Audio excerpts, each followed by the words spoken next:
तो हे दोस्तों, कैसे हो आप लोग। उम्मीद करता हूँ आप लोग अच्छे से होंगे। और मैं गौतम मनी एक बार फिर से आप लोगों का स्वागत करता हूँ ग्रुप ऑफ एसएस जोन के चैनल सकतपुर स्मार्ट जोन पर। और आज के वीडियो में मैं आप लोगों को एमएस वर्ड का कंप्लीट ट्यूटोरियल बताने वाला हूँ। इसमें मैं बेसिक से लेकर के एडवांस तक सब कुछ सिखाने वाला हूँ।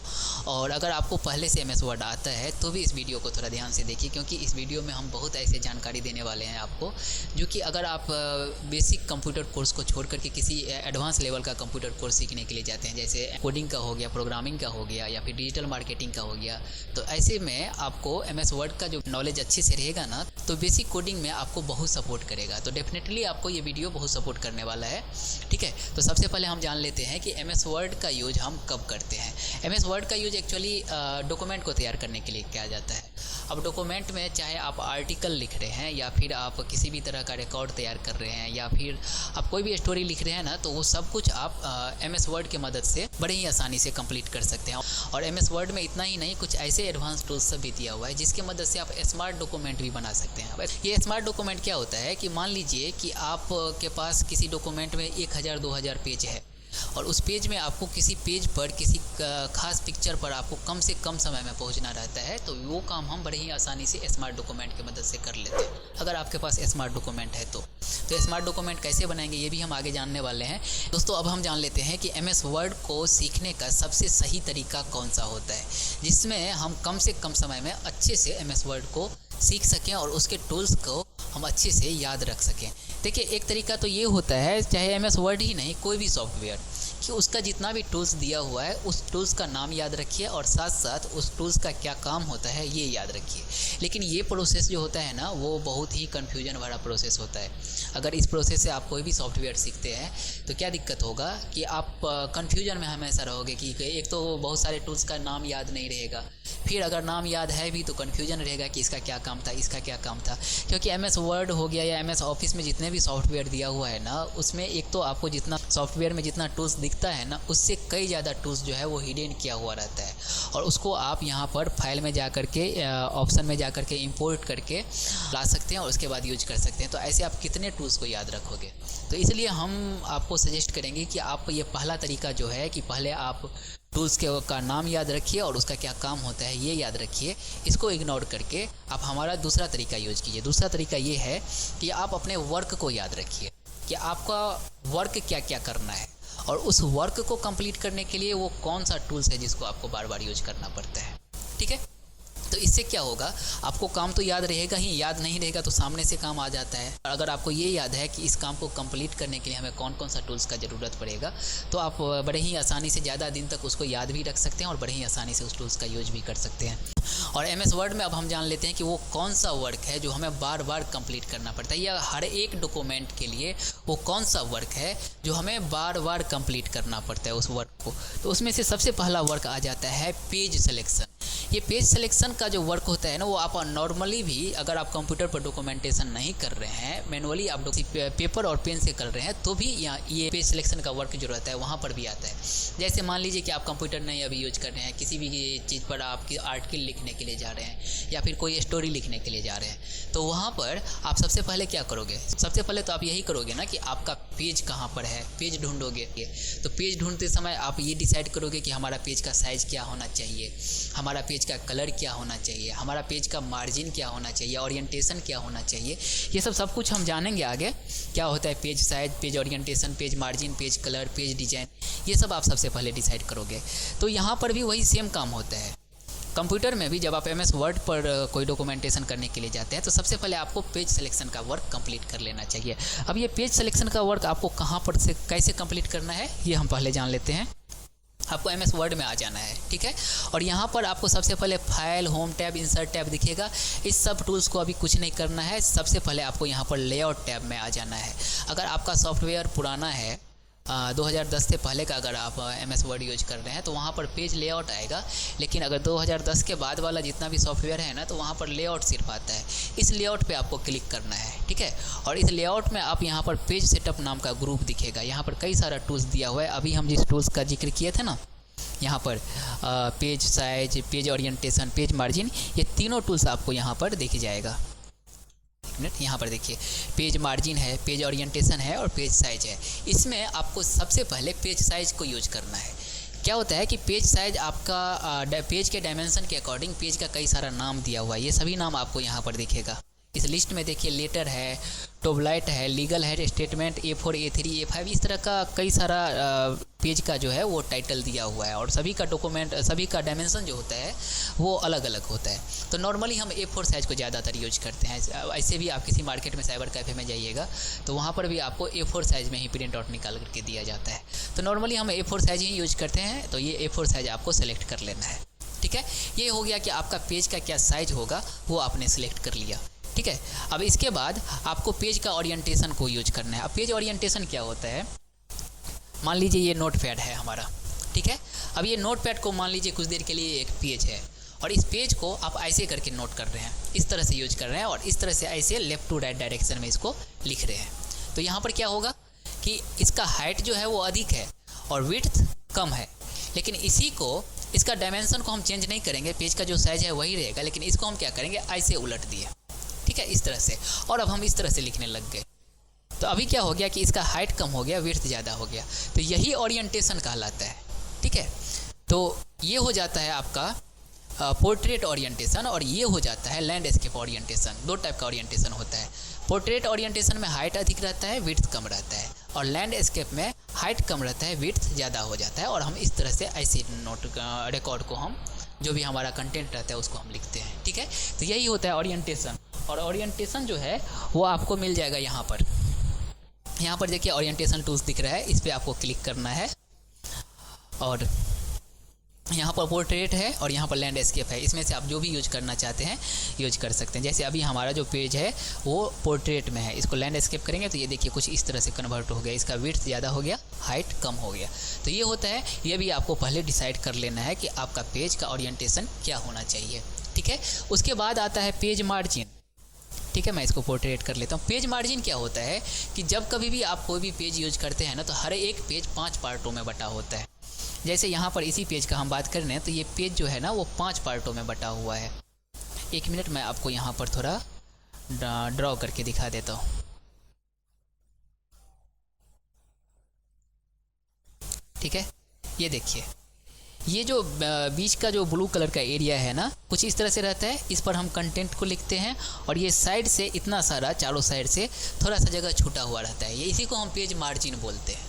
अब ये पेज मार्जिन भी 5 पार्टों में बटा रहता है। ये टोटल पेज ही 5 पार्टों में बटा रहता है। ऊपर का जो एरिया रहता है ना, इसको हम हेडर बोलते हैं। ठीक है, और नीचे का जो एरिया रहता है इसको हम फुटर बोलते हैं। और ये दोनों साइड के एरिया को, लेफ्ट साइड वाले को लेफ्ट इंडेंट और राइट साइड वाले को राइट इंडेंट बोलते हैं। और ये बीच का जो एरिया रहता है ना, इसको हम बॉडी बोलते हैं। ठीक है, ये कहलाता है हमारा बॉडी। ये हमारा बॉडी एरिया कहलाता है। इसी बॉडी एरिया में हम किसी भी कंटेंट को लिखते हैं और ये साइड से थोड़ा सा जगह जो रहता है वो छूटा रहता है।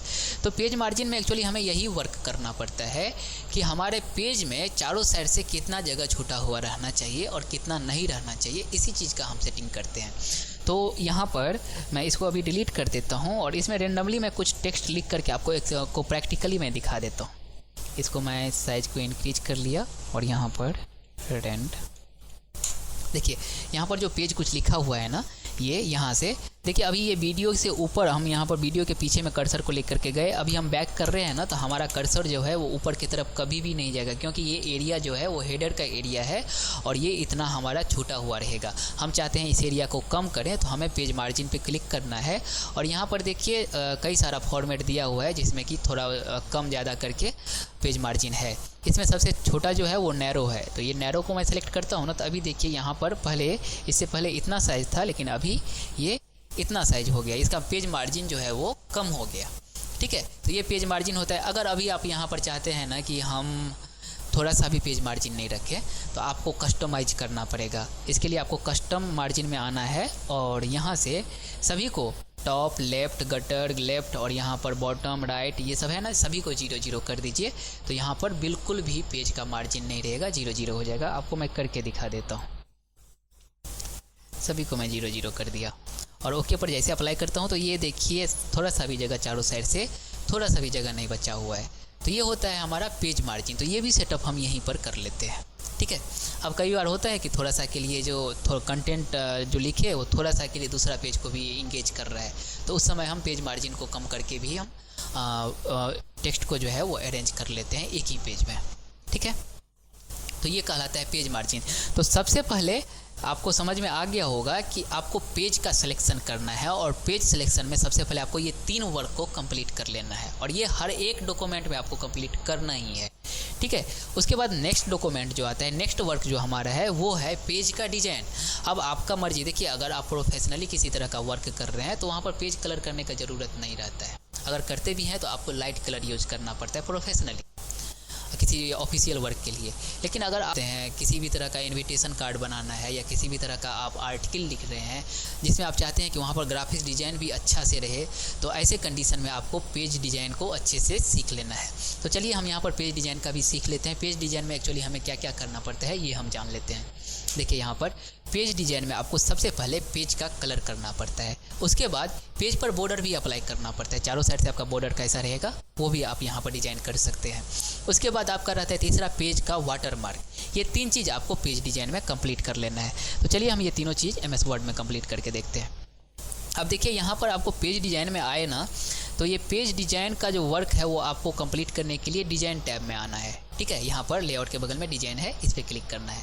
इस सभी टूल्स को अभी इग्नोर करना है और आपको यहाँ पर पेज बैकग्राउंड जो है वो यहाँ पर आ जाना है। यहाँ पर वाटर मार्क, पेज कलर और बॉर्डर ये तीनों दिया हुआ है। तो सबसे पहले हम पेज कलर का देख लेते हैं। पेज कलर पे ऐसे आपको क्लिक करना है और सिंगल जो भी कलर आप यूज करना चाहते हैं ना, यहाँ से जिस तरह का भी पेज का कलर डिसाइड करना चाहते हैं वो यहाँ से आप डिसाइड करके वो कलर आप चूज करके पेज का कलर दे सकते हैं। इसके बाद अगर आप यहाँ पर चाहते हैं कि ग्रेडियंट इफेक्ट यूज करें, टेक्सचर यूज करें, पैटर्न यूज करें पेज पर, तो ये सब कुछ आप यूज कर सकते हैं। आपको इसके लिए क्या करना है, पेज कलर में आना है और यहाँ पर दिया हुआ है फिल इफेक्ट, इस फिल इफेक्ट पे आपको क्लिक करना है। ठीक है, अब फिल इफेक्ट में यहाँ पर देखिए ग्रेडियंट है, टेक्सचर है, पैटर्न है, पिक्चर है, ये सब कुछ इफेक्ट जो है ये आपको यहाँ पर दिया हुआ है। ये सब कुछ आप यूज कर सकते हैं। जैसे मैं पैटर्न का यूज कर लेता हूँ। पैटर्न से पहले मैं यहाँ पर सबसे पहले आपको ग्रेडियंट के बारे में बता दूँ। ग्रेडियंट क्या होता है कि कई सारे कलर जो है, कलर का लेयर जो रहता है उस लेयर को हम एक साथ जब यूज करते हैं तो उसको हम ग्रेडियंट बोलते हैं। ग्रेडियंट का एक सबसे अच्छा एग्जांपल देना तो आपको शाम के टाइम में जब आप स्काई को, आसमान को देखते हैं, जब आपका सनसेट हो रहा होता है उस समय, तो वहाँ पर देखते होइएगा कि आपका आसमान जो है वो ब्लू कलर का रहता है। फिर नीचे में देखते होइएगा जहाँ पर सनसेट हो रहा होता है उस जगह, उस एरिया में येलो कलर रहता है।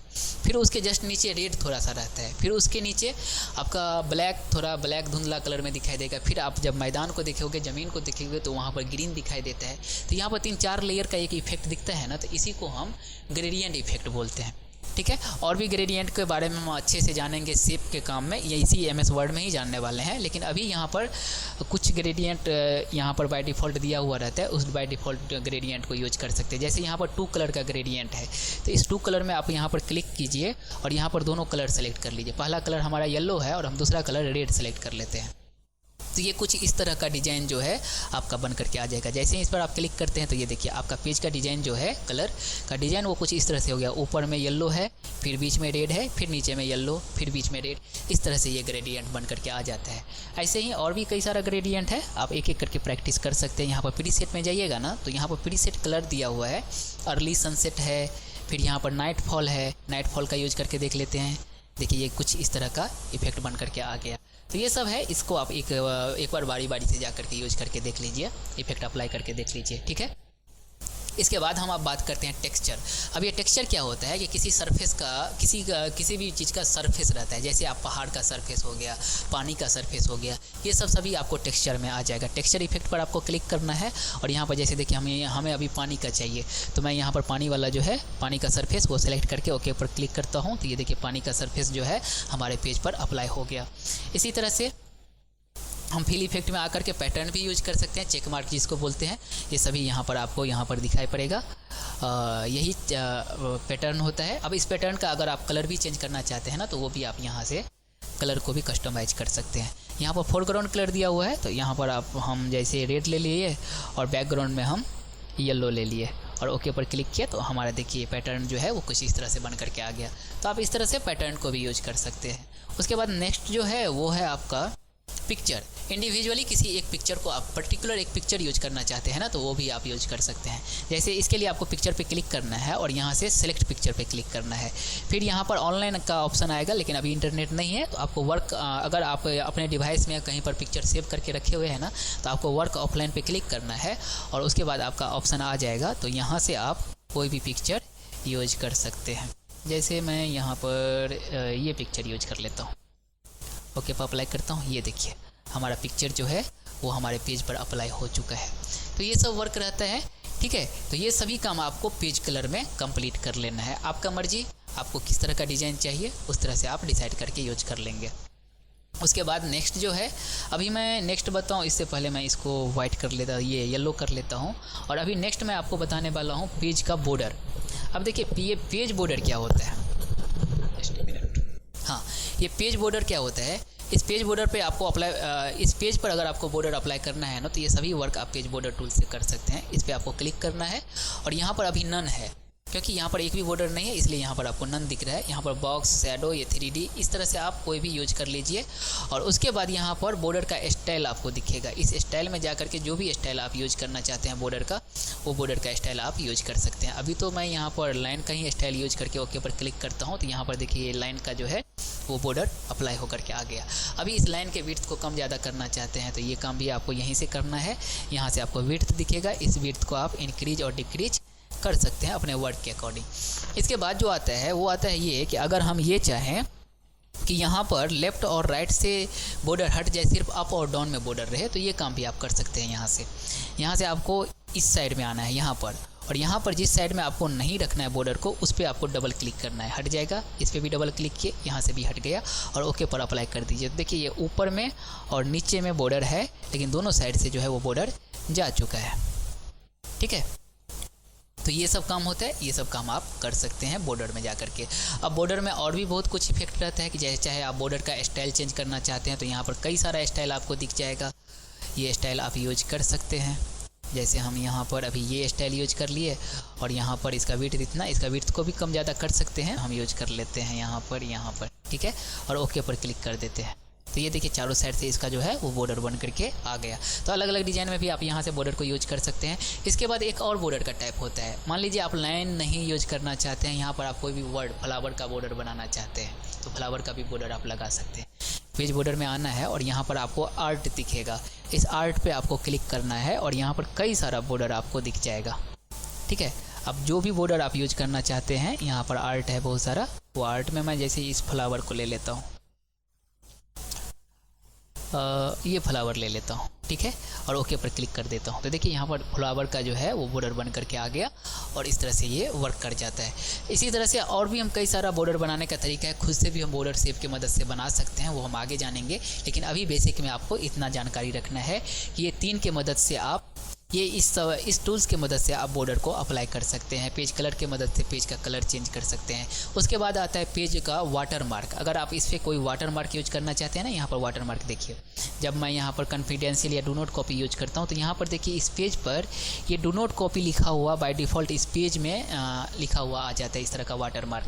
तो ये वाटर मार्क आप एडिट कर सकते हैं, डिज़ाइन कर सकते हैं इस वाटर मार्क को। इस वाटर मार्क का कलर कैसा रखना है, फिर इस वाटर मार्क में आपको कंटेंट क्या रखना है, क्या इसमें लिखना क्या चाहते हैं। जैसे यहाँ पर डो नॉट कॉपी है, यहाँ पर मैं अपना नाम लिखना चाहता हूँ, तो ये सब काम हम वाटर मार्क में जा करके कर लेते हैं, ठीक है। तो यहाँ पर हम वाटर मार्क में आएंगे और आपको सबसे नीचे यहाँ पर आ जाना है कस्टम वाटर मार्क में, ठीक है। इस कस्टम वाटर मार्क पर क्लिक करना है और यहाँ पर आपको 3 ऑप्शन दिखेगा। एक दिखेगा no watermark, picture watermark और टेक्स्ट वाटर मार्क।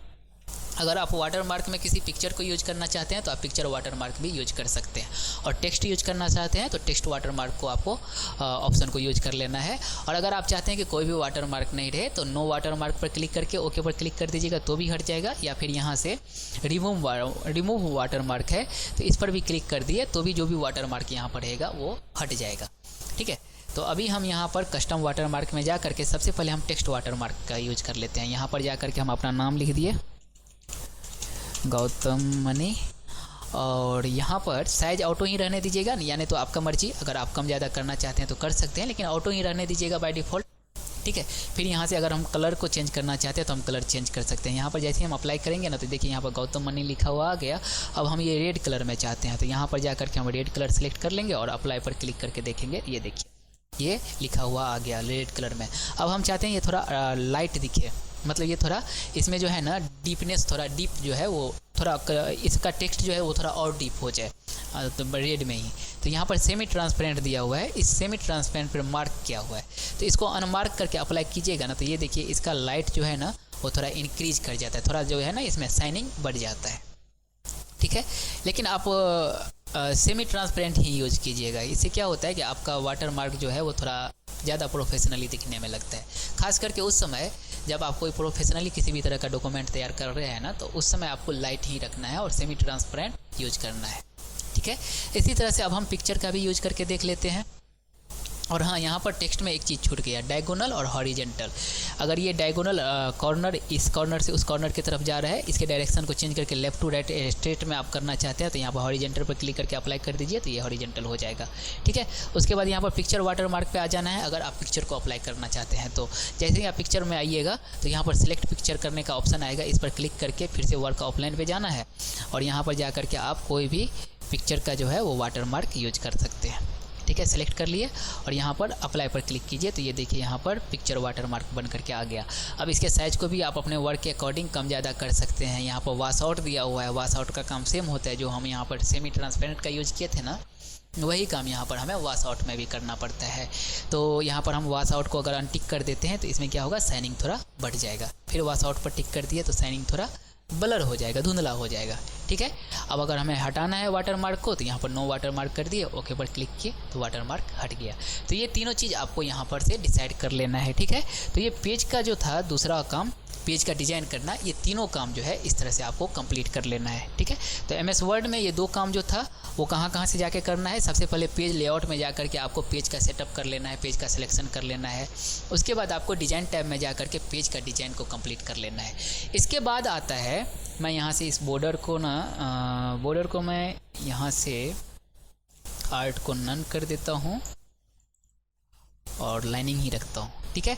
अब यहाँ पर हम आ गए और अब हम बात करेंगे कि हम जो टेक्स्ट लिखेंगे, कंटेंट लिखेंगे, उस कंटेंट को लिखते समय हम उस कंटेंट को, टेक्स्ट को हम डिज़ाइन कैसे करें। तो ये सभी वर्क जो है ना आपका होम टैब में ही कंप्लीट हो जाएगा। जैसे जो कुछ भी आप लिखे हुए हैं ना यहाँ पर, इस टेक्स्ट का साइज़ क्या होना चाहिए और उसके बाद इसका लिखावट कैसा होना चाहिए। तो लिखावट अगर आप चेंज करना चाहते हैं तो इसके लिए आपको सबसे पहले यहाँ पर फ़ॉन्ट पे क्लिक करना है। ये हो जाता है हमारा फ़ॉन्ट टूल्स, इस पर क्लिक करना है और यहाँ पर जो भी टूल्स को आप यहाँ से आपको जो भी लिखावट, जो भी डिज़ाइन लिखने का जो भी स्टाइल या डिज़ाइन है उसको यूज कर सकते हैं। तो यहाँ पर कोई भी टूल्स यूज करने से पहले ना उस सभी टेक्स्ट को सिलेक्ट कर लीजिए। मान लीजिए कि यहाँ पर कई सारा टेक्स्ट लिखा हुआ है लेकिन हम ऊपर के पैराग्राफ को ही थोड़ा सा चेंज करना चाहते हैं, इसका डिज़ाइन जो लिखा हुआ है ना उसको हम थोड़ा डिफरेंट करना चाहते हैं। तो हमें सबसे पहले क्या करना है, सबसे पहले इस सभी टेक्स्ट को ऐसे माउस के लेफ्ट क्लिक को प्रेस करके ऐसे ड्रैग करेंगे और ऐसे करके हम इसको सिलेक्ट कर लेंगे, ठीक है। और ये जब सेलेक्ट हो जाएगा तो उसके बाद आपको यहाँ पर क्लिक करना है और यहाँ पर कई सारा टूल्स का डिज़ाइन आपको दिखेगा, टेक्स्ट का डिज़ाइन वो आपको यूज कर लेना है। तो देखिए इसका जो है ना लिखावट, वो लिखावट थोड़ा चेंज हो गया, ठीक है। तो अपने डिज़ाइन के अकॉर्डिंग जो भी आपका मर्जी वो आप यूज कर सकते हैं इसमें, और यूज करके इसके लिखावट को आप चेंज कर सकते हैं। तो ये काम आप फ़ॉन्ट टूल से कर सकते हैं। तो ये हो गया फ़ॉन्ट का, हम फ़ॉन्ट की लिखावट को हम कैसे चेंज करेंगे, ये काम हो गया। अब दूसरा आता है कि इसके साइज़ को हम इंक्रीज और डिक्रीज कैसे करें। तो यहाँ पर इसको फिर से ऐसे सेलेक्ट करेंगे और यहाँ पर ये तीनों टूल्स, ये यहाँ पर क्या दिया हुआ है, इंक्रीज फॉन्ट साइज और यहाँ पर डिक्रीज फॉन्ट साइज और यहाँ पर दिया हुआ है साइज, फॉन्ट साइज। तो यहाँ से आप डायरेक्ट सेलेक्ट कर सकते हैं। तीनों का काम सेम ही होता है, लेकिन यहाँ से क्या होगा कि आप एक ही क्लिक में 72 कर दिए, फिर एक ही क्लिक में आप 10 कर दिए इसके साइज़ को। लेकिन इस दोनों टूल से अगर इंक्रीज और डिक्रीज के मदद से अगर आप साइज़ को छोटा बड़ा करते हैं ना तो क्या होगा कि स्टेप बाय स्टेप होगा। देखिए एक स्टेप बाय स्टेप इंक्रीज हो रहा है और स्टेप बाय स्टेप डिक्रीज भी हो रहा है। तो ये काम होता है, लेकिन दोनों का काम ऑलमोस्ट सेम ही होता है, ठीक है। तो यहाँ से पेज साइज टेक्स्ट साइज के मदद से हम टेक्स्ट के साइज़ को छोटा बड़ा कर लेते हैं। इसके बाद तीसरा आता है टेक्स्ट का कलर। तो ये टेक्स्ट का कलर आपको यहाँ पर दिखेगा, ठीक है।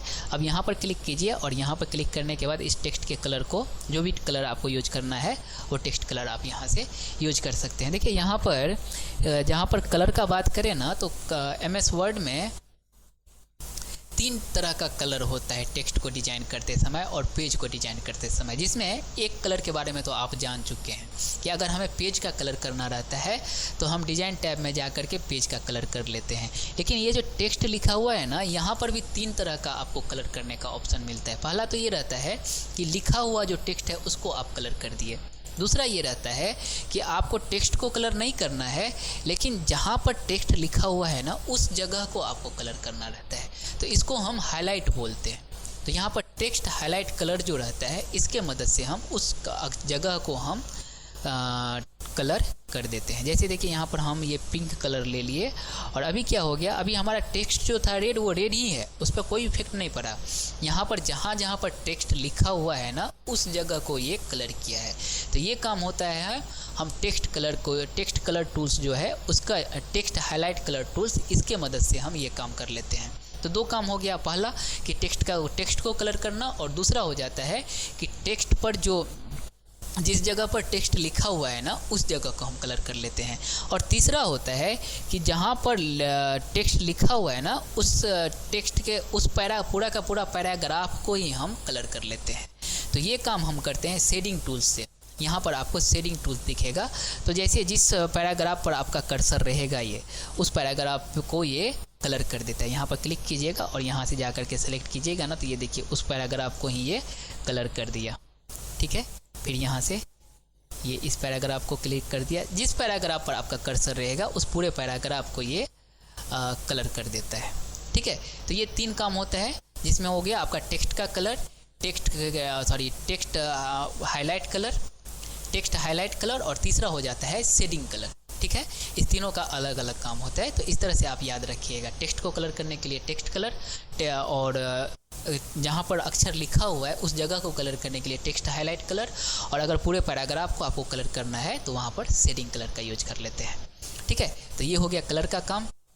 अब इसके बाद आता है कि जो कुछ भी आपने टेक्स्ट लिखा हुआ है उस टेक्स्ट को आप अलग अलग डिजाइन में भी यूज कर सकते हैं। जैसे कि हम यहाँ पर कोई हेडिंग लिख रहे हैं, ठीक है।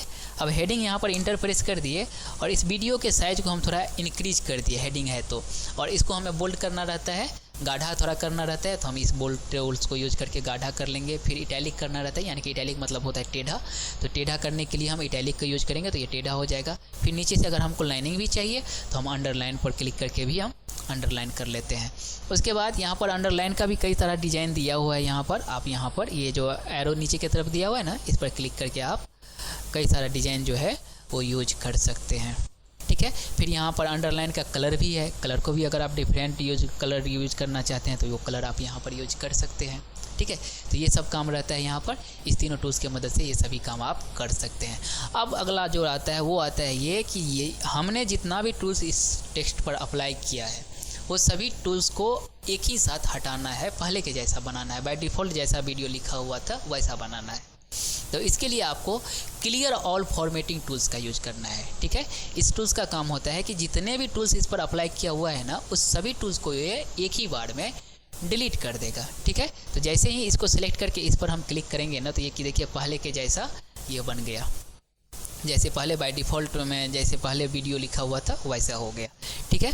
इसको मैं Ctrl+Z कर लेता हूँ। अब नेक्स्ट आता है फॉर्मेट पेंटर। फॉर्मेट पेंटर का काम क्या होता है कि देखिए यहाँ पर हम हेडिंग तो बना लिए वीडियो का, अब हम यहाँ पर टू मेक का भी हेडिंग बनाना चाहते हैं, और हम चाहते हैं जैसे वीडियो जिस डिज़ाइन में लिखा हुआ है ना उसी सेम डिज़ाइन में ये भी लिखा हुआ आ जाए। तो अब हम यहाँ पर कई सारा टूल्स अप्लाई किए हुए थे यहाँ पर, तो यहाँ पर भी हम सभी टूल्स को अप्लाई करने के लिए नहीं जाएंगे, ये सभी टूल्स को कॉपी करके हम इस पर अप्लाई कर देंगे। और इसको कॉपी करने के लिए हम फॉर्मेट पेंटर का यूज करते हैं। तो फॉर्मेट पेंटर सबसे पहले आपको इस वर्ड को या तो सेलेक्ट कर लेना है या फिर इस वर्ड पर आपको कर्सर को लेकर के आ जाना है, और यहाँ पर फॉर्मेट पेंटर आपको यहाँ पर दिखेगा, इस पर आपको क्लिक करना है। फिर आपका कर्सर कुछ इस तरह से बन जाएगा। इस पर जाने के बाद जिस टेक्स्ट को आप ये सभी टूल्स अप्लाई करना चाहते हैं ना उसको ऐसे सेलेक्ट कर लेना है। जैसे ऐसे सेलेक्ट करोगे ना तो ये देखिए जिस तरह से वीडियो बना हुआ था ना उसी सेम तरीका से टू मेक वी बन करके आ गया है ना। तो ये काम होता है फॉर्मेट पेंटर का। तो फॉर्मेट पेंटर भी समझ में आ गया होगा। आप किसी को भी इस पर यूज कर सकते हैं। जैसे इस पर क्लिक किया और ये प्रोफेशनली को हम ऐसे यहाँ से करके यहाँ तक सभी को सिलेक्ट कर लिए तो ये बिल्कुल इसी डिजाइन में सारा का सारा बन करके आ जाएगा। ठीक है, तो ये काम होता है। अब नेक्स्ट होता है हमारा कि ये जो लिखावट है, ये जो लिखा हुआ है टेक्स्ट सब, इसके केस को हम चेंज करें। एक तो ये होता है कि लिखते समय अगर हमें स्मॉल में लिखना रहता है तो हम कैप्स लॉक और शिफ्ट की के मदद से हम स्मॉल और कैपिटल में लिख लेते हैं। लेकिन यहाँ पर क्या काम है कि जो टेक्स्ट लिखा हुआ है ना उस टेक्स्ट के केस को, लिखे हुए को आपको चेंज करना है, मिटाना नहीं है, फिर से लिखना भी नहीं है। लिखे हुए को ही आपको स्मॉल से कैपिटल और कैपिटल से स्मॉल में चेंज करना है। तो इसके लिए आपको सभी टेक्स्ट को सेलेक्ट कर लेना है और उसके बाद आपको यहाँ पर चेंज केस नाम का एक टूल्स दिया हुआ है, इस टूल्स पे आपको क्लिक करना है। ठीक है, और यहाँ पर आपको 5 ऑप्शन दिखेगा। इस 5 ऑप्शन में से अभी लोअर और अपर का हम सबसे पहले जान लेते हैं। देखिए यहाँ पर लोअर में सभी लिखा हुआ है, इसको अगर आपको अपर में क्लिक करना, चेंज करना है ना तो यहाँ पर आपको अपर केस पर क्लिक करना है। तो ये सारा का सारा जो है वो अपर केस में कन्वर्ट हो करके आ जाएगा। उसके बाद अगर आपको फिर से अभी आपको लोअर करना है तो यहाँ पर लोअर पर क्लिक कीजिए तो लोअर में आ जाएगा। उसके बाद यहाँ पर और भी टेक्स्ट दिया हुआ है। यहाँ पर सबसे पहले हम ये कर जान लेते हैं कि अगर अपर में है तो हम इसको लोअर और लोअर में है तो अपर में यूज करना चाहते हैं तो इसके लिए आपको टॉगल केस का यूज करना पड़ता है। टॉगल केस का काम क्या होता है कि जो एरिया, जो टेक्स्ट आपका सेलेक्ट है ना और उस टेक्स्ट सेलेक्टेड टेक्स्ट में जो अपर केस में है वो लोअर में कन्वर्ट हो जाएगा और जो लोअर है वो अपर में कन्वर्ट हो जाएगा। तो इसके लिए हम टॉगल केस का यूज करते हैं। देखिए ये स्मॉल से कैपिटल, कैपिटल से स्मॉल में कन्वर्ट करता रहेगा। अब इसके बाद आ जाता है सेंटेंस केस। सेंटेंस केस का मतलब क्या होता है कि कोई भी सेंटेंस हम जब लिखने के लिए जाते हैं इंग्लिश में तो शुरू अक्षर हम कैपिटल लिखते हैं और फुल स्टॉप तक सारा का सारा स्मॉल रहता है। फिर फुल स्टॉप के बाद जो अगला लाइन रहता है वो फिर से पहला डिजिट, पहला अक्षर जो रहता है उसका वो कैपिटल हो जाता है। तो इसको हम सेंटेंस केस बोलते हैं। जब हम इस पर क्लिक करेंगे ना तो देखिए यहाँ पर पहला अक्षर जो है वो सेंटेंस केस में आ जाता है और उसके बाद दूसरा जो रहता है फिर यहाँ पर फुल स्टॉप के बाद सारा का, फुल स्टॉप के बाद का जो पहला अक्षर है वो फिर से कैपिटल हो गया और उसके बाद बाकी सभी जो है वो स्मॉल रहता है। तो ये होता है हमारा सेंटेंस केस। उसके बाद आता है कैपिटलाइज ईच वर्ड। नाम से ही पता चल रहा है कि हर एक वर्ड को जो है वो शुरू अक्षर को आपको कैपिटलाइज कर देना है। तो कैपिटलाइज पर जैसे ही क्लिक करोगे ना तो हर एक वर्ड का शुरू अक्षर जो होगा ना वो कैपिटल में कन्वर्ट होकर के आ जाएगा। ठीक है, तो ये 5 केस था। इस 5 केस को हम यूज कर सकते हैं। यूज करके हम अपने लिखे हुए टेक्स्ट का जो केस होता है उसको हम चेंज कर लेते हैं। और याद रखने के लिए आपको यहाँ पर देखिए जो टेक्स्ट जैसे जिस डिजाइन में, जिस स्टाइल में आता है उसका स्टाइल भी उसी स्टाइल में यहाँ पर लिखा हुआ है। जैसे सेंटेंस केस देखिए तो सेंटेंस केस के फॉर्मेट में लिखा हुआ है, लोअर केस के फॉर्मेट में लिखा हुआ है, अपर केस के फॉर्मेट में लिखा हुआ है, टॉगल, कैपिटलाइज ईच वर्ड, ये सब कुछ अपना अपना फॉर्मेट में ही लिखा हुआ है। तो इससे भी आपको याद हो जाएगा। ठीक है, तो ये काम था कि यहाँ पर हम सीखे कि टेक्स्ट को हम लिखावट जो रहता है टेक्स्ट का उसको हम कैसे चेंज करें, उसके फॉन्ट को कैसे चेंज करें, फिर उस फॉन्ट के साइज को इंक्रीज और डिक्रीज कैसे करेंगे और फिर हम जो लिखा हुआ है उसके केस को हम कैसे चेंज करेंगे। यानी कि अपर में लिखा हुआ है तो लोअर और लोअर में लिखा हुआ है तो अपर में हम इसको कैसे कन्वर्ट करेंगे। उसके बाद बोल्ड, इटैलिक और अंडरलाइन करना सीखे। और टेक्स्ट पर जो है लिखे हुए टेक्स्ट पर 3 तरह से हम कलर को अप्लाई कर सकते हैं। पहला होता है टेक्स्ट का कलर, दूसरा होता है जहाँ पर टेक्स्ट लिखा हुआ है उसका उस जगह का कलर, तो उसको हम टेक्स्ट हाईलाइट कलर बोलते हैं। और तीसरा होता है कि जहाँ जो एक पूरा का पूरा पैराग्राफ का जो है वो कलर हमें करना रहता है तो हम वहाँ पर हम शेडिंग टूल्स का यूज कर लेते हैं। ठीक है, अब नेक्स्ट आता है, ये बहुत ही ज़्यादा इंपॉर्टेंट है कि जब कभी भी हम किसी कंटेंट को लिखने के लिए जाते हैं, किसी भी टॉपिक पर हम कोई भी स्टोरी, आर्टिकल कुछ भी लिखने के लिए जाते हैं तो वहाँ पर हमें 3 चीज़ देखने के लिए मिलता है। पहला होता है टाइटल, दूसरा होता है हेडिंग और तीसरा होता है डिटेल्स। टाइटल क्या होता है कि हम जिस बारे में हम लिख रहे होते हैं उसको हम टाइटल बोलते हैं। जैसे अभी मान लीजिए कि हम MS वर्ड के बारे में लिख रहे हैं तो MS वर्ड के बारे में लिखने के लिए हम यहाँ पर सबसे पहले हम ऊपर में टाइटल लिखेंगे MS वर्ड। ठीक है, अब ये MS वर्ड टाइटल है तो इसका पोजीशन कहाँ पर होगा, कहाँ पर हम इसको रखें जो ये दिखने में अच्छा लगे, और दूसरा कि इसका साइज़ क्या होगा। तो ये दो चीज़ को हमें बहुत ही अच्छे से समझ लेना होता है। ये तो हो गया टाइटल का बात। उसके बाद आपका आता है दूसरा कि हेडिंग क्या होता है कि जिस चीज़ पर आप लिख रहे होते हैं उसको भी हम कई पार्ट में बांट देते हैं। जैसे किसी गांव के बारे में, एमएस वर्ड के बारे में ही लिख रहे होते हैं, तो एमएस वर्ड में क्या क्या वर्क होता है। सबसे पहला वर्क होता है कि पेज का सिलेक्शन करना, दूसरा होता है पेज का डिज़ाइन करना, तीसरा होता है टेक्स्ट का डिज़ाइन करना। तो ये जो मुख्य पॉइंट है इसको हम हेडिंग बोलते हैं, ठीक है। तो हेडिंग का साइज क्या होगा, तो यहाँ पर जैसे हम लिख दिए पेज सिलेक्शन, तो ये पेज सिलेक्शन जो है ना वो हमारा हेडिंग हो गया। फिर हो जाएगा पेज डिजाइन, ये हमारा हेडिंग हो गया। फिर इसी तरह से हम कई सारे हेडिंग लिख लेते हैं। अब पेज सिलेक्शन में हमें क्या क्या करना रहता है इसका हम ब्रीफली हम एक्सप्लेन करके जो लिखते हैं ना उसको हम डिटेल्स बोलते हैं, ठीक है। तो यहाँ पर अगर आप कुछ भी रैंडमली लिखते हैं ना तो वो क्या कहलाता है, हमारा डिटेल्स कहलाता है। तो यहाँ पर हम ये सब चीज़ क्यों बता रहे हैं, क्योंकि यहाँ पर आपको इसके साइज को बारीकी से समझना पड़ता है कि किसका हम किस रेशियो में साइज को रखें। अगर ये आपको अच्छे से आता है ना तभी जा कर के आपका डॉक्यूमेंट दिखने में थोड़ा अच्छा लगेगा, अट्रैक्टिव लगेगा। तो सबसे पहले हम बात कर लेते हैं कि टाइटल का। तो A4 साइज़ के लिए आप टाइटल अगर यूज कर रहे हैं तो टाइटल का साइज़ जो होता है ना वो 26 प्लस रखिएगा। यहाँ पर जा कर के A4 साइज़ के लिए मैं बात कर रहा हूँ, 26 प्लस रखिएगा तो अच्छा दिखेगा, ठीक है। उसके बाद हेडिंग का साइज जो रहता है ना वो 16 से लेकर के 24 तक आप रखिएगा। तो जैसे मैं यहाँ पर 20 ले लिया, ठीक है। इसके बाद इसको बोल्ड करके अंडरलाइन करके भी आप यूज कर सकते हैं। अंडरलाइन में हम इसका डिज़ाइन थोड़ा चेंज कर लेते हैं इस तरह का, ये इसके अंडरलाइन का कलर को भी हम ऑटोमेटिक कर देते हैं, ठीक है। तो ये हम यूज कर सकते हैं, ठीक है। तो ये हो गया हमारा।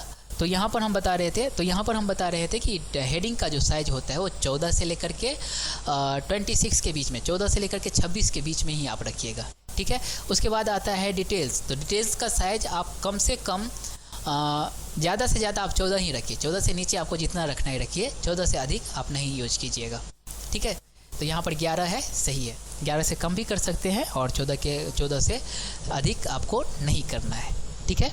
तो ये 3 चीज़ को आपको ध्यान रखना है। उसके बाद आ जाता है पोजीशन का।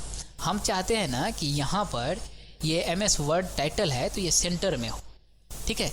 तो उस समय हम सेंटर में जा कर के सबसे पहले तो हमें सेंटर पे जाना पड़ेगा लिखने के लिए। और अगर हम सेंटर में इस तरह से गए, ऐसे टैब या स्पेस को दबा करके ऐसे करके जाते हैं हम सेंटर में, और यहाँ पर जा कर के अगर हम अपना टाइटल लिखते हैं तो टाइटल प्रॉपर एक सेंटर में नहीं रहेगा कभी भी। इसका पोजीशन जो रहेगा वो शिफ्ट कर जाएगा। जैसे मैं लिखता हूँ ना MS वर्ड, अभी देखिए ये सेंटर में नहीं रहा, इधर से ज़्यादा जगह है, इधर से कम जगह छूटा हुआ है, तो ये सेंटर में नहीं रहा। तो इसी चीज़ को, इस प्रॉब्लम को दूर करने के लिए हम अलाइन टूल्स का यूज करते हैं। और अलाइन टूल्स आपको मिलेगा यहाँ पर पैराग्राफ ग्रुप में, यहाँ पर align left, align centre, align middle. क्या होता है कि अगर आप इस तरह से यहाँ पर आए, यहाँ पर सेंटर में आ गए, और सेंटर में आने के बाद आप अगर ऐसे MS वर्ड लिखते हैं ना वर्ड, तो ये यहाँ से इस तरफ लिखा हुआ चला जाता है हमारा टेक्स्ट, इधर नहीं आता है। तो क्या हो जाता है, ये सेंटर में नहीं रहता है। लेकिन यहीं पर अगर आप अलाइन सेंटर का यूज कर लिए ना, तो अलाइन सेंटर क्या करता है, यहाँ पर अलाइन सेंटर यूज कर लिए तो अलाइन सेंटर क्या करता है, एक टेक्स्ट को इस साइड में लिखता है, फिर दूसरे टेक्स्ट को इस साइड में लिखता है। यानी कि एक टेक्स्ट को लेफ्ट साइड, दूसरे टेक्स्ट को राइट साइड में लिखता है। तो यहाँ पर हम लिखते हैं अभी MS वर्ड, तो ये देखिए ये अभी बिल्कुल सेंटर में है। थोड़ा एक टेक्स्ट इधर, थोड़ा टेक्स्ट जो है थोड़ा लेफ्ट साइड में भी शिफ्ट किया है और थोड़ा राइट साइड में भी शिफ्ट किया है। तो ये हमेशा सेंटर में आपको दिखेगा। तो ऐसे कंडीशन में हमें इस तरह का, जब कभी हमें सेंटर में कोई भी चीज़ लिखना रहता है तो उस समय हम अलाइन सेंटर टूल्स का यूज करते हैं। इसके बाद आ जाता है हमारा अलाइन राइट टूल्स का। मान लीजिए कि यहाँ पर हमें आज का डेट लिखना है, तो अगर हम यहाँ पर इस तरह से शिफ्ट करके गए और यहाँ पर अगर हम मान लीजिए आज कितना तारीख हो गया, 14/11/2023, तो ये देखिए 14/11/2023 जैसे ही लिखे ना तो ये नीचे आ गया ना। तो इस तरह का प्रॉब्लम नहीं है। तो इसके लिए आपको क्या करना है, आपको अलाइन, यहाँ पर अलाइन राइट का यूज कर लेना है। राइट का यूज करने के बाद क्या होगा, सारा का सारा टेक्स्ट जो है वो यहाँ से इस तरफ से स्टार्ट होगा और इस तरफ शिफ्ट होगा। तो यहाँ पर अगर हम लिखते हैं ना 14/11/2023, तो देखिए ये कुछ इस तरह से लिखा हुआ आया। अब हेडिंग और डिटेल्स अगर आपको लिखना है तो अलाइन राइट कर लीजिए। तो ये काम होता है अलाइन टूल्स का, ठीक है। तो इसको भी ध्यान रखना है कि ये सब जो टूल्स है ना वो लिखते समय, जब आप कोई कंटेंट को लिख रहे होते हैं ना उस समय इस सब टूल्स का यूज पड़ेगा, ठीक है। अब जब आप इस तरह के टूल्स को लिख लेते हैं तो उसके बाद आता है कुछ ऐसा वर्क जो कि उसके बाद आता है कि जो कुछ भी आपने लिखा हुआ है ना उस लिखावट को अरेंजमेंट करना। अब अरेंज करने के लिए तो एक तो ये हो गया कि अलाइन टूल्स का तो के बारे में तो हम जान ही लिए हैं। दूसरा टूल्स जो होता है वो होता है दो लाइन के बीच की दूरी को हम कम कैसे करें। जैसे यहाँ पर हम आ जाते हैं और यहाँ पर जो कुछ भी लिखा हुआ है ना इसके लाइन के बीच की दूरी को और पैराग्राफ के बीच की दूरी को हम कम ज़्यादा कैसे करें ये हम सीखेंगे। तो यहाँ पर हम इस सभी टेक्स्ट को हम ऐसे सेलेक्ट कर लिए और सेलेक्ट करने के बाद यहाँ पर दिया हुआ है लाइन एंड पैराग्राफ स्पेसिंग, है ना। तो इस लाइन एंड पैराग्राफ स्पेसिंग पर हम ऐसे क्लिक करेंगे और क्लिक करने के बाद यहाँ पर देखिए कुछ इस तरह से अधिक करने का तो ऑप्शन है, लेकिन हम चाहते हैं कि इससे कम हो, तो कम करने का ऑप्शन आपको यहाँ पर नहीं दिखेगा। अगर आप कम करना चाहते हैं ना तो सबसे पहले ये जो रिमूव स्पेस आपको कहीं पर भी दिखेगा तो इसको आप क्लिक करके रिमूव कर देना है।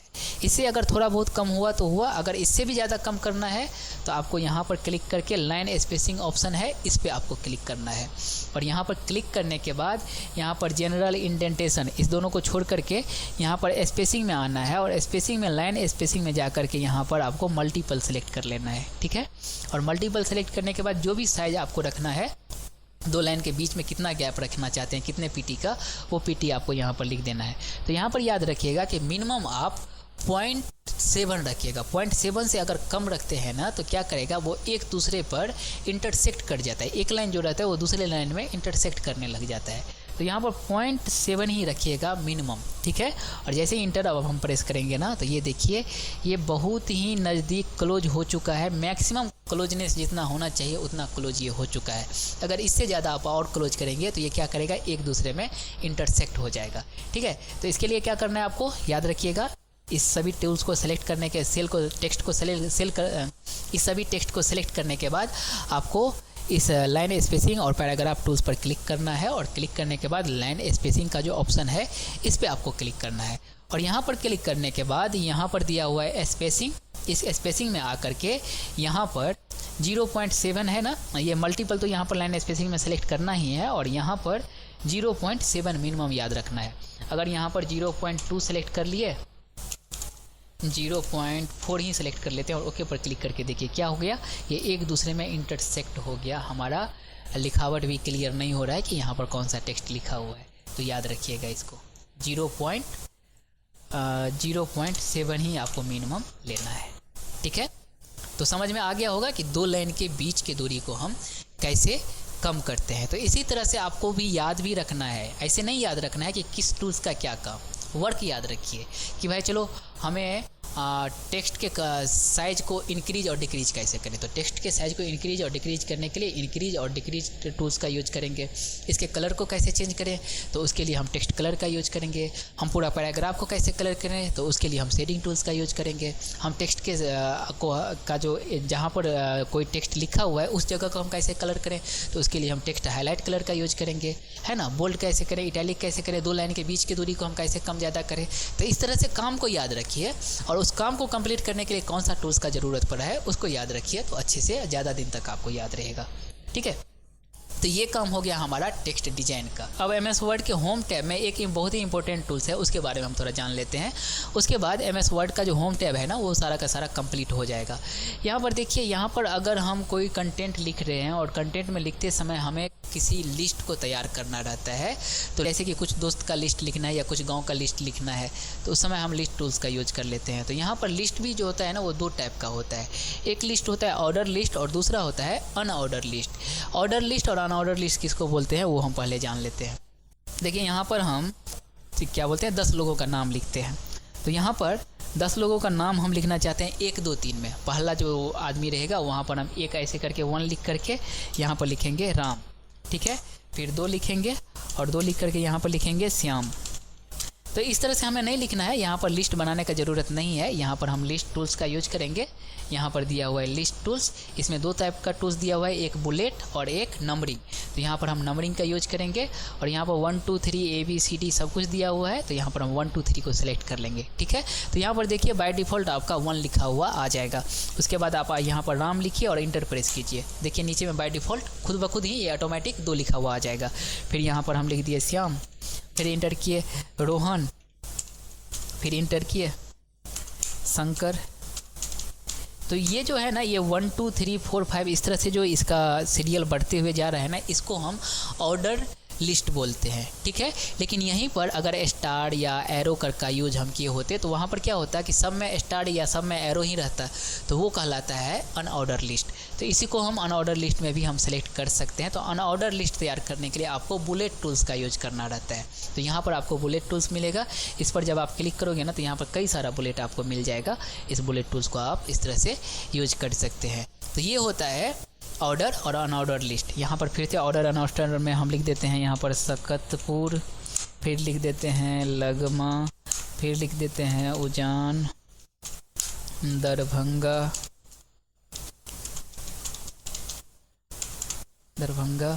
तो इस तरह से जो है ना ये सारा का सारा ऑर्डर, ये ऊपर वाला हो गया अनऑर्डर और ये हो जाता है ऑर्डर, ठीक है। अब इसको हम एक ही साथ हम एक ही टाइप के टूल्स में हम कन्वर्ट करना चाहते हैं, एक ही टाइप का लिस्ट बनाना चाहते हैं, तो वो भी यहाँ से आप सेलेक्ट करके जैसे ABCD करना चाहते हैं तो यहाँ पर ABCD पर क्लिक कर दिए तो ये हट जाएगा, सारा का सारा जो है वो ABCD में चेंज होकर के आ जाएगा। तो इस तरह से हम लिस्ट को भी तैयार करते हैं। कई बार हमें लिस्ट को तैयार करना रहता है तो इस तरह से हम लिस्ट को तैयार कर लेते हैं। तो होम में MS वर्ड का जो होम टैब था ना, इसमें मैक्सिमम जितना भी टूल्स था वो कंप्लीट हो चुका है। अब आपके माइंड में आएगा कि यहाँ पर जो है ये लिस्ट जो है वो यहाँ से तैयार हो रहा है, हम इस लिस्ट को क्या हम यहाँ पर ला करके रख सकते हैं, क्या इंक्रीज कर सकते हैं, यहाँ पर इसको शिफ्ट करके यहाँ पर इस सामने में ला सकते हैं, या फिर ये जो स्टार्टिंग है यहाँ पर लेकर के जा सकते हैं क्या? तो हम बिल्कुल जा सकते हैं। इसके लिए आपको ऐसे सभी को सेलेक्ट कर लेना है और यहाँ पर देखिए इंक्रीज इंडेंट और डिक्रीज इंडेंट दिया हुआ है। तो इंक्रीज इंडेंट कीजिएगा तो इधर से इस एरिया, ये जो एरिया है वो बढ़ेगा। यहाँ पर जैसे हम क्लिक करते हैं तो देखिए ये एरिया बढ़ते हुए जा रहा है। फिर यहाँ से डिक्रीज इंडेंट कीजिएगा तो यहाँ से ये एरिया कम हो जाएगा, ठीक है। तो इस तरह से इंक्रीज इंडेंट और डिक्रीज इंडेंट का भी यूज करके आप इसके लिस्ट का जो है वो एरिया, लिस्ट का जो जगह है, लोकेशन है, उसको आप शिफ्ट कर सकते हैं, ठीक है।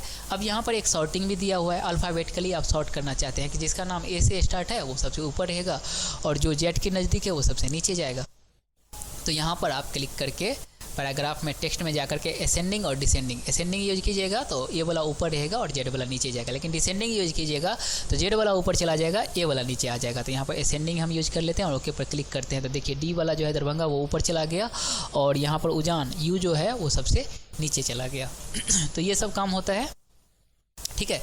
और अभी अगर हम यहाँ पर इस पर बॉर्डर भी अप्लाई करना चाहते हैं ना तो यहाँ से हम बॉर्डर को भी ऑल बॉर्डर अप्लाई कर दिए तो ये सारा का सारा बॉर्डर में बन करके आ जाएगा। तो ये सभी टूल्स था, इस तरह से हम इसका यूज कर लेते हैं, ठीक है। अब नेक्स्ट जो है वो आता है हमारा इंसर्ट, यानी कि जब कभी भी आप डॉक्यूमेंट लिखने के लिए जाते हैं ना तो टेक्स्ट के साथ साथ आपको कई सारे पिक्चर को भी इंसर्ट करना पड़ता है अपने डॉक्यूमेंट में, टेबल को भी इंसर्ट करना पड़ता है, फिर आपको ऑब्जेक्ट को भी, ये क्या बोलते हैं, शेप को भी इंसर्ट करना पड़ता है। मान लीजिए कि शेप में आप एक शेप यहाँ से हम डिज़ाइन करके आपको दिखा देते हैं, ऐसे करके इस तरह से आप राउंड ऐसे शेप तैयार किए और इस शेप पर आप कुछ भी लिख देते हैं। जैसे मैं यहाँ पर ओके या नाइस लिख देता हूँ, नाइस। तो इस तरह से आप शेप को भी यूज कर सकते हैं, शेप भी इंसर्ट कर सकते हैं इसमें। तो ये सब वर्क रहता है, जो कि ये सब कई सारे ऑब्जेक्ट होते हैं जो कि आप अपने डॉक्यूमेंट पर इंसर्ट करते हैं, उसको यूज करते हैं इस सारे ऑब्जेक्ट को। तो अब हम यही जानने वाले हैं कि ये सारे ऑब्जेक्ट जो रहते हैं वो अपने डॉक्यूमेंट पर हम कैसे इंसर्ट करें। तो सबसे पहले आपको इंसर्ट में सबसे पहले क्या क्या इंसर्ट करना पड़ता है वो जान लेते हैं। Picture, shape, table, icon, link, ठीक है। तो इसमें हम सबसे पहले पिक्चर का बात कर लेते हैं। पिक्चर को इंसर्ट करने के लिए आपको आ जाना है यहाँ पर डॉक्यूमेंट में, और डॉक्यूमेंट में यहाँ पर लिख देता हूँ मैं रेंड, फिर से मैं थोड़ा टेक्स्ट लिख लेता हूँ, ठीक है। और जहाँ पर आपको पिक्चर इंसर्ट करना है सबसे पहले कर्सर को वहाँ पर लेकर के चलिए। तो मैं कर्सर को यहाँ पर लेकर के आ गया, ठीक है। उसके बाद हम यहाँ पर इंसर्ट टैब पर आएंगे और यहाँ पर क्लिक करेंगे। फिर यहाँ पर आपको इलस्ट्रेटर नाम का एक ग्रुप दिखाई पड़ेगा, उसमें आपको पिक्चर यहाँ पर दिखाई पड़ेगा। कई बार क्या होता है कि ये सारा का सारा टूल्स जो आपको नहीं दिखता है, सिर्फ इलस्ट्रेटर दिखता है। जैसे एक्सेल सब में ऐसा होता है कि इलस्ट्रेटर सिर्फ दिखेगा, तो आपको उस पर क्लिक करिएगा ना तो ये एक्सपेंड होकर के ये सारा का सारा आ जाएगा। कभी कभी ये हिडन किया हुआ रहता है, तो एक्सपेंड करके आप इसको ला सकते हैं। उसके बाद आपको यहाँ पर पिक्चर पर क्लिक करना है और जैसे ही पिक्चर पर क्लिक करेंगे ना तो यहाँ पर 3 ऑप्शन मिलेगा, दिस डिवाइस, स्टॉक इमेज और ऑनलाइन पिक्चर। तो स्टॉक इमेज और ऑनलाइन पिक्चर जो होता है ये ऑनलाइन आपको वर्क करना, ऑनलाइन आपको इंपोर्ट करना पड़ेगा। जैसे किसी वेबसाइट से आप पिक्चर को डाउनलोड करना चाहते हैं तो ऑनलाइन पिक्चर पर क्लिक कीजिए, और MS ऑफिस में जो कुछ स्टोर करके रखा हुआ है सॉफ्टवेयर के द्वारा, वो भी अगर आप उसको इंपोर्ट करना चाहते हैं तो भी आप स्टॉक इमेज में जा करके इंटरनेट की मदद से आप ला सकते हैं। लेकिन विदाउट इंटरनेट आप अपने डिवाइस में जो पिक्चर सेव करके रखे हुए हैं ना, उसको अगर आप इंपोर्ट करना चाहते हैं तो आपको दिस डिवाइस पे आपको क्लिक करना है। जैसे ही इस पर आप क्लिक करते हैं ना तो यहाँ पर आपका लोकेशन आएगा, वो लोकेशन आप यहाँ पर बता दीजिए। कंप्यूटर आपसे यहाँ पर पूछ रहा है कि वो डॉक्यूमेंट, वो पिक्चर आपका कहाँ है वो बताइए। तो यहाँ से आपको अपना लोकेशन सेलेक्ट कर लेना है, जो भी लोकेशन होगा। मैं यहाँ पर पिक्चर डाउनलोड में ही चला जाता हूँ, या फिर ऐप में आ गया, कहाँ पर है, यहाँ पर देखिए मैं ये टुडे नाम का जो फोल्डर है इसमें चला जाता हूँ और यहाँ पर एक पिक्चर दिया हुआ है। इस पिक्चर पर हम जैसे ही डबल क्लिक करेंगे ना तो ये पिक्चर यहाँ पर बन करके आ जाएगा। अब इसके बाद हमें पिक्चर पर और क्या क्या करना पड़ता है ये भी हम जान लेते हैं। अभी देखिए, जैसे ही आप पिक्चर को इंसर्ट करते हैं तो पिक्चर और टेक्स्ट के बीच में एक रिलेशन बनता है, ठीक है। अगर हम मान लीजिए कि हम इस पिक्चर को हम यहाँ पर मूव कर देते हैं तो यहाँ पर टेक्स्ट पर कुछ इफेक्ट पड़ने वाला है क्या, ठीक है। तो ये इसको कंप्लीट करने के लिए ना आप क्या कीजिए, सबसे पहले जैसे ही पिक्चर को इंसर्ट कर लेते हैं तो सबसे पहले आप यहाँ पर पिक्चर फॉर्मेट नाम का एक टैब खुल करके आएगा। देखिए, अगर ये टैब, अगर आपका पिक्चर सेलेक्ट नहीं है, कहीं और पर आप क्लिक कर देते हैं, जैसे मैं यहाँ पर इस लाइन पर क्लिक कर देता हूँ तो यहाँ पर पिक्चर फॉर्मेट नाम का जो टैब था वो आपको नहीं दिखेगा, वो सिर्फ और सिर्फ पिक्चर के लिए बन करके आता है। तो जैसे ही आप पिक्चर को सेलेक्ट करते हैं, जैसे ही मैं सेलेक्ट किया तो यहाँ पर देखिए पिक्चर फॉर्मेट नाम का जो टैब है वो हमारे सामने दिख रहा है। तो अब हम क्या करेंगे, इस पिक्चर फॉर्मेट टैब पर क्लिक करेंगे और यहाँ से इस पिक्चर को डिजाइन करने के लिए कई सारे इफेक्ट इस पर यूज करने के लिए ये टैब हमको दिया जाता है और इस टैब में कई सारा टूल्स हमें दिया जाता है, ठीक है। तो इसमें हमें सबसे पहले रैप टेक्स्ट का यूज कर लेना है। यहाँ पर रैप टेक्स्ट, इस रैप टेक्स्ट में जा करके आपको यहाँ पर स्क्वायर, टाइट या थ्रू, इस तीनों में से कोई एक सेलेक्ट कर लेना है। तो मैं यहाँ पर टाइट सेलेक्ट कर लेता हूँ। अब जैसे ही हम टाइट सेलेक्ट किए ना तो ये देखिए क्या हो रहा है, यहाँ पर जैसे जैसे मैं इस कर्सर, ये पिक्चर को मैं मूव कर रहा हूँ, इधर से उधर शिफ्ट कर रहा हूँ, तो इसके साथ साथ ये टेक्स्ट जो है वो खुद ब खुद अरेंज हो रहा है ना। तो ये काम कहाँ से होता है, आपको ये रैप टेक्स्ट में जाना है और रैप टेक्स्ट में स्क्वायर, थ्रू या फिर टाइट, ये तीनों में से कोई एक सेलेक्ट कर लीजिए। तो ये फ्लेक्सिबल भी बन जाएगा टेक्स्ट, और पिक्चर जो होता है वो फ्लेक्सिबल भी बन जाता है, और ये टेक्स्ट सब जो है वो ऑटोमेटिक अरेंज होकर के आ जाता है। अगर आप यहाँ पर पहला टेक्स्ट जो है वो यूज करके रखे हुए हैं इस तरह से, तो ये देखिए इसको हम नॉर्मली इस तरह से हम इधर खिसका नहीं पा रहे हैं। इसको खिसकाने के लिए आपको क्या करना पड़ेगा, बिल्कुल जैसे आप टेक्स्ट को खिसकाते हैं ना स्पेस दबा दबा करके, उसी तरह से आपको इसको भी खिसकाना पड़ेगा, ठीक है। तो यहाँ पर आपको याद रखना है कि जैसे ही आप पिक्चर को इंसर्ट करते हैं तो सबसे पहले पिक्चर फॉर्मेट में जाइए और रैप टेक्स्ट यूज करके टाइट या स्क्वायर कोई भी आप यूज कर लीजिए। उसके बाद क्या होगा, ये फ्लेक्सिबल बन जाएगा और जितना भी टेक्स्ट लिखा हुआ है वो भी खुद ब खुद लिखा हुआ आ जाएगा। अब आप चाहते हैं कि ये पिक्चर जो है ना वो लिखा टेक्स्ट के पीछे चला जाए, और ये टेक्स्ट जो यहाँ पर देखिए, यहाँ पर डॉक्यूमेंट के बाद लुक आ रहा है, तो ऐसा नहीं है, डॉक्यूमेंट के पिक्चर के ऊपर में ही ये लुक इधर आ जाए। तो इसके लिए आपको क्या करना है, ये रैप टेक्स्ट में ही आना है और यहाँ पर बिहाइंड टेक्स्ट पर क्लिक कर देना है। देखिए बिहाइंड टेक्स्ट पर क्लिक कर दिए तो देखिए ये अक्षर कुछ फ़र्क नहीं पड़ रहा है, अक्षर ऊपर में लिखा हुआ है और ये हमारा पिक्चर जो है वो अक्षर के पीछे चला गया। मैं यहाँ पर इसके कलर को थोड़ा चेंज कर देता हूँ, कलर आई थिंक आप लोग को डिस्टर्ब कर रहा होगा, ठीक है। अभी आपको अच्छे से दिख रहा होगा, ठीक है। अब हम यहाँ पर क्या करेंगे, अगर हम यहाँ पर इसके ठीक अपोजिट करना चाहते हैं कि नहीं पिक्चर को ऊपर कर लेते हैं और ये टेक्स्ट जो लिखा हुआ है वो उसके अंदर रहे, तो वो भी आप यहाँ से पिक्चर फॉर्मेट में रैप टेक्स्ट में जा करके यहाँ से आप बिहाइंड फ्रंट टेक्स्ट पर क्लिक कर दीजिए। तो ये देखिए ये सारा का सारा जो टेक्स्ट है वो पीछे चला जाता है और हमारा पिक्चर जो है वो ऊपर आ जाता है। तो ये वर्क रहता है रैप टेक्स्ट का, ठीक है। तो रैप टेक्स्ट के बारे में आपको समझ में आ गया होगा। ठीक है। अब आता है अगला स्टेप जो है वो ये होता है कि पिक्चर पर हम और क्या क्या कर सकते हैं। तो पिक्चर पर हम फ्रेमिंग कर सकते हैं। ये पिक्चर जो है, इस पिक्चर को हम थोड़ा फ्रेमिंग करके बना सकते हैं। तो यहाँ पर आपको क्लिक करना है फ्रेमिंग करने के लिए। इस पिक्चर को सिलेक्ट करने के बाद यहाँ पर पिक्चर स्टाइल दिया हुआ है ना, इस पर आपको क्लिक करना है। यहाँ पर कई सारा फ्रेम का स्टाइल दिया हुआ है, आप जो चाहे वो यूज कर सकते हैं। उसके बाद ये जो फ्रेम है इसका कलर को चेंज करना है। तो यहाँ पर पिक्चर बॉर्डर दिया हुआ है, इस पर क्लिक करके इसके बॉर्डर कलर को जो है वो चेंज कर सकते हैं। ठीक है। उसके बाद यहाँ से इसको चेंज भी कर सकते हैं। तो यहाँ पर कई सारा दिया हुआ है, एक एक करके आप अप्लाई करके देख लीजिए। ठीक है। पिक्चर बॉर्डर में नो आउटलाइन पर हम क्लिक कर देंगे तो ये पहले जैसा बन जाएगा, जैसा था वैसा। और यहाँ पर इफेक्ट में भी जा कर के हम रिफ्लेक्शन को भी नन कर देते हैं, पहले जैसा बना देते हैं। ठीक है। इसके बाद नेक्स्ट आता है क्या कि इस पिक्चर को हम छोटा बड़ा क्रॉप करना चाहते हैं तो हम क्रॉप भी कर सकते हैं। क्रॉप करने के लिए आपको क्या करना पड़ेगा, यहाँ पर क्रॉप टूल्स दिया हुआ है, इस पर आपको क्लिक करना है और क्रॉप पर क्लिक करना है। उसके बाद यहाँ पर कुछ पॉइंट बन करके आएगा, इस पॉइंट पर कर्सर को ले जा करके ऐसे इसको इस तरह से सेलेक्ट करके ऐसे छोटा कर देना है। और छोटा करने के बाद साइड में क्लिक कर देना है तो ये आपका पिक्चर जो है वो क्रॉप हो करके आ जाएगा।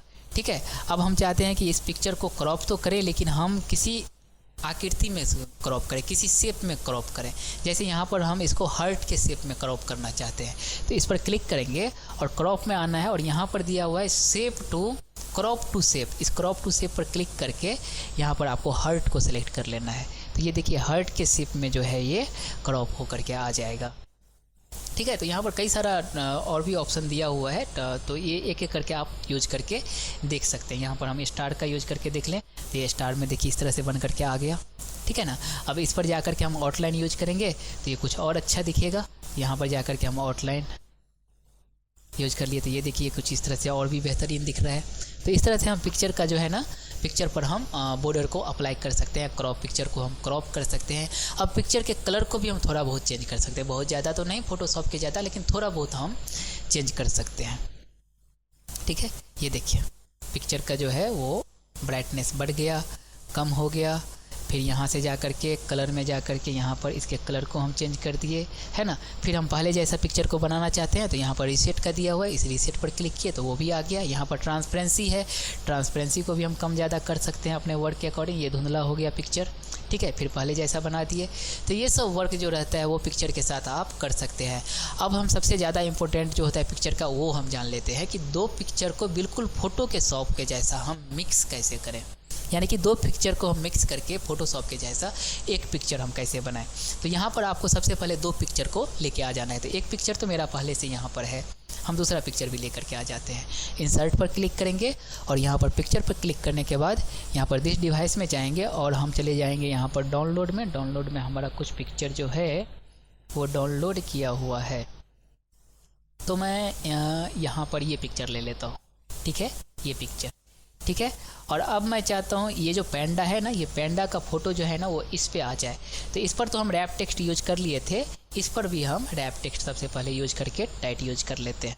उसके बाद ये पैंडा का फ़ोटो जो है इसको हम ऊपर लेकर के यहाँ पर आएंगे।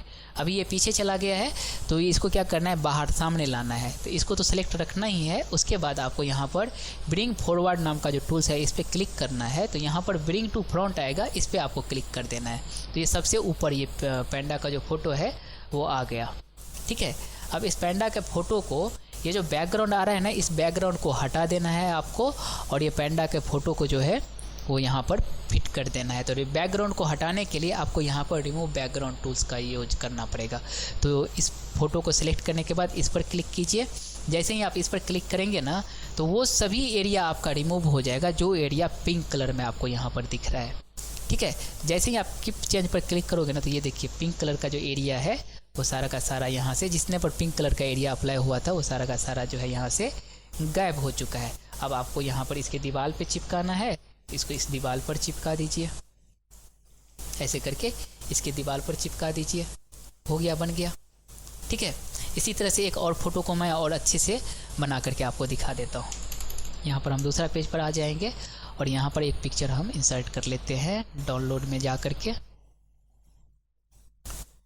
डाउनलोड हाँ, यहाँ पर कौन सा पिक्चर लें, ये पिक्चर हम ले लिए। ठीक है। ये पिक्चर, इस पर सबसे पहले आपको रैप यूज कर लेना है। रैप में जाकर के टाइट यूज कर लीजिए। उसके बाद फिर से यहाँ पर एक और पिक्चर लेते हैं और इस बार पिक्चर हम ले लेते हैं कौन सा,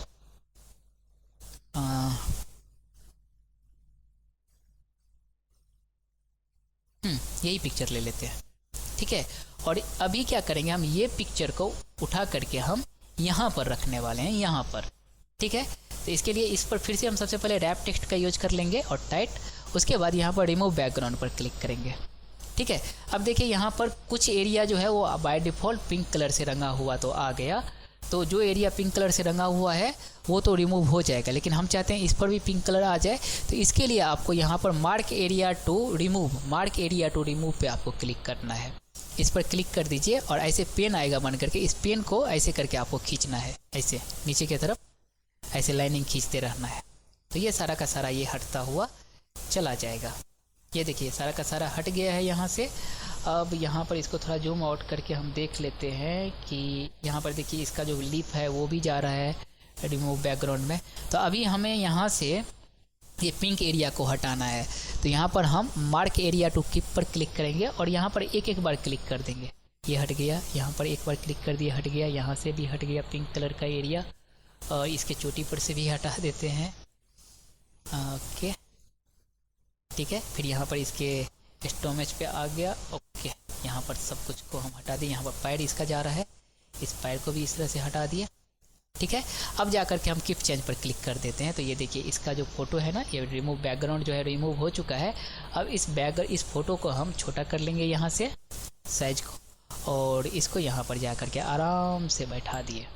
ये देखिए हमारा दो फोटो जो है वो मिक्स हो करके एक फ़ोटो बन करके आ गया। अब इसके बैकग्राउंड का जो पिक्चर है ना, उसका मैं थोड़ा कलर को थोड़ा और लाइट कर लेता हूँ। ये देखिए कितना कमाल का पिक्चर जो है, फ़ोटो जो है वो हमारा बन करके आ गया। तो इस तरह से आप फोटोशॉप के जैसा भी वर्क कर सकते हैं MS वर्ड में।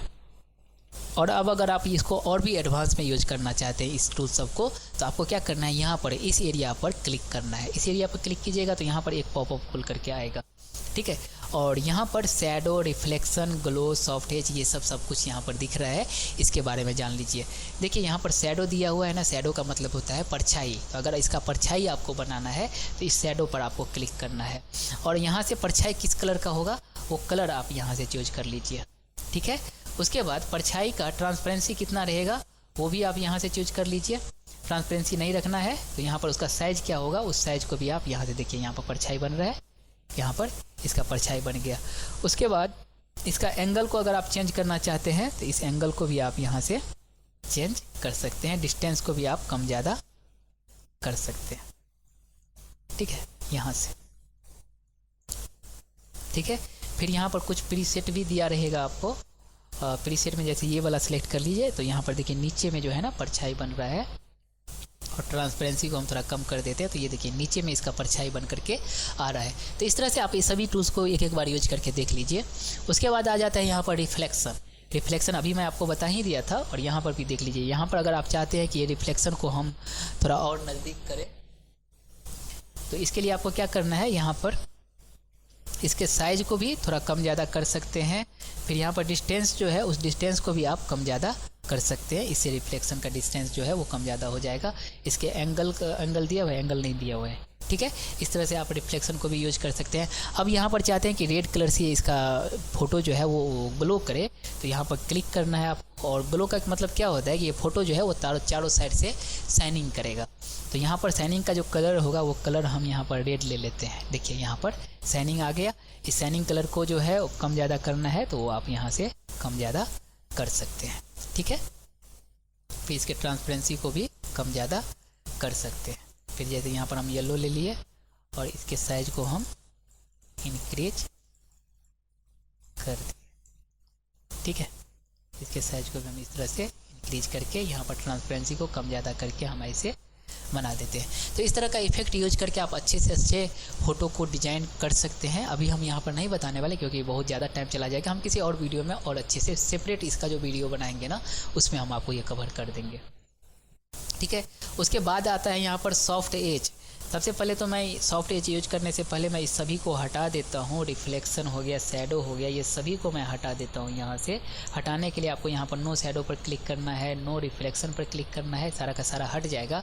अब क्या करना है, हम चाहते हैं ना कि ये बैकग्राउंड के साथ मैच कर जाए। अभी आपको लग रहा है कि कहीं से फ़ोटो को उठा करके यहाँ पर रख दिया है, तो हम चाहते हैं ये फ़ोटो के साथ मर्ज हो जाए, ये बैकग्राउंड के साथ थोड़ा मिला हुआ दिखाई दे। तो इसके लिए हम सॉफ्ट एज का यूज करते हैं। इस सॉफ्ट एज पर क्लिक करेंगे और यहाँ पर प्रीसेट में छोड़ दीजिए। यहाँ पर साइज़ जो है, इस साइज़ को इंक्रीज कीजिए। इस सेल को, इस पिक्चर को आपको क्लिक करना है, सिलेक्ट करना है और इसके साइज़ को देखिए इस तरह से। आप यहाँ पर देख रहे हैं, इसका सॉफ्ट एज करके जो क्या हो जाता है कि ये यहाँ से इसके बैकग्राउंड के साथ जो है ना वो मिक्स हो जाता है। ठीक है, उसके बाद आता है यहाँ पर मिक्स होने के बाद जो है ना, यहाँ पर थोड़ा सा ट्रांसपेरेंसी को भी यूज कर लीजिए। इस तरह से ट्रांसपेरेंसी यूज कर लिए और यहाँ से सॉफ्ट एज को भी हम थोड़ा इस तरह से यूज कर लिए। तो ये क्या हो गया, ये बैकग्राउंड में मिक्स करके दिख रहा है। तो थोड़ा ये क्या रहा है कि नेचुरल थोड़ा दिख रहा है। अब ऐसे नहीं लग रहा है कि कोई एडिट करके दिया हुआ है, कोई दूर में बैठी हुई है तो वो यहाँ पर हमें कुछ इस तरह से धुंधला धुंधला थोड़ा थोड़ा दिख रहा है। तो इससे थोड़ा क्या होता है कि नेचुरल जो रहता है ना, थोड़ा जेन्युइन दिखने में लगता है, एडिटेबल नहीं लगता है। ठीक है, उसके बाद यहाँ पर आता है 3D फॉर्मेट, रोटेशन और आर्टिस्टिक इफेक्ट। तो इसको हम आगे कवर करेंगे। ठीक है, तो यहाँ पर आपको ये समझ में आ गया होगा कि पिक्चर MS वर्ड में हम पिक्चर को इंसर्ट भी कर सकते हैं, एडिट करके दो पिक्चर को मिक्स करके एक पिक्चर भी बना सकते हैं, और साथ साथ पिक्चर पर हम कई सारे इफेक्ट को यूज करके पिक्चर को हम खूबसूरत भी बना सकते हैं। ठीक है, तो ये हो गया हमारा पिक्चर का काम। अब हम आगे जो है, अगला क्या है हमारा, पिक्चर के बाद आता है शेप। अब शेप के बारे में हम जान लेते हैं। देखिए यहाँ पर हम शेप में लिखना चाहते हैं कोई भी वर्ड, जैसे हम गो टू बॉटम या गो टू टॉप लिखना चाहते हैं शेप में। तो हम क्या करेंगे, यहाँ पर इंसर्ट में आएंगे और यहाँ पर शेप दिया हुआ है, इसमें हम कई सारा शेप यहाँ पर दिया हुआ है, वो शेप एक शेप जो है वो हम ऐसे ड्रॉ कर लिए। ठीक है, और यहाँ पर हम लिखेंगे, ये शेप को सेलेक्ट करके रखना है और यहाँ पर लिख देना है गो टू टॉप।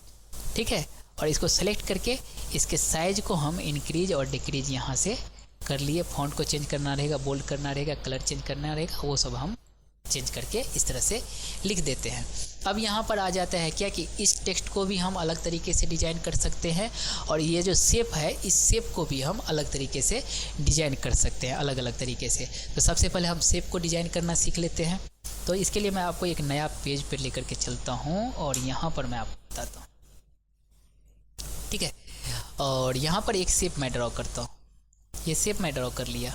अब ये शेप को देखिए, ये शेप जो होता है ना वो दो भागों में बटा होता है। पहला एरिया जो होता है उस शेप का फिल एरिया होता है, ये शेप एरिया हो गया, और इसके कॉर्नर पर चारों साइड से बॉर्डर भी दिया रहता है जिसको कि हम शेप आउटलाइन बोलते हैं। तो ये दोनों को अलग अलग टूल से आपको डिजाइन करना पड़ता है।